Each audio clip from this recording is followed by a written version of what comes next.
మా పరమ ఆరాధ్యుడైన పరమేశ్వరుణ్ణి ఇలా అవమానించే అధికారం మీకు ఏమాత్రం లేదు. ఇందులో అవమానం ఏముంది బాలిక? ఏదైతే నిజమో అదే కదా నిజము. ఆ శివశంకరుడు శ్మశానంలో నివసించడా? అతడు భస్మాన్ని పూసుకుని తిరగడం లేదా?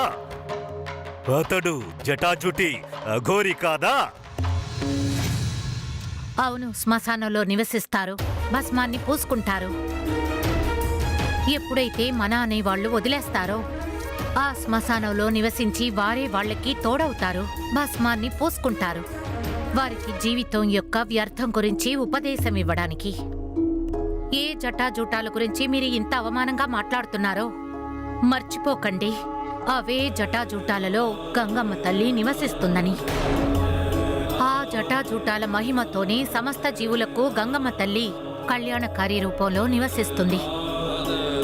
ఎంత ప్రచండ వేగంతో ఆమె స్వర్గం నుంచి దిగిందో, ఆ శివశంకరుడు ఆమెను జటాజూటంలో బంధించి ఉండకపోతే ఆమె తన వేగంతో అన్నిటినీ నాశనం చేసి ఉండేది. ఇక అఘోరికి అర్థం మీకు తెలుసా? ఘోరానికి అర్థం ఏమిటంటే క్రూరత్వం.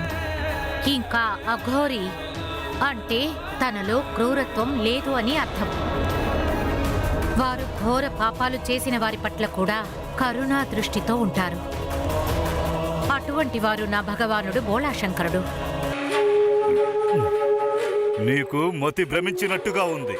ఓ భూతనాథుడు, నాగాతి రాజుడు విషపూరితమైన వాడు, విషపూరితం. అందుకని నాగులకు తోడయ్యినాడు. మీకు విషపూరితం అనిపిస్తోందా? అయితే సరే, నా భగవానుడు భుజంగభూషణుడు విషపూరితమే. ఎందుకంటే అమృతమథనం సమయంలో వచ్చిన కాలకుట విషాన్ని చూసిన వెంటనే దేవతలందరూ ఆహాకారాలతో పారిపోవడం మొదలుపెట్టారు.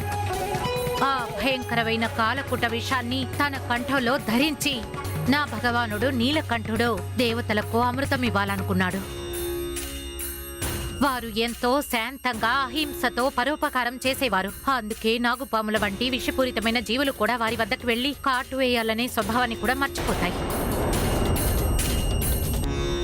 నీ వంటి నేత్రహీనమైన చాలు చాలు.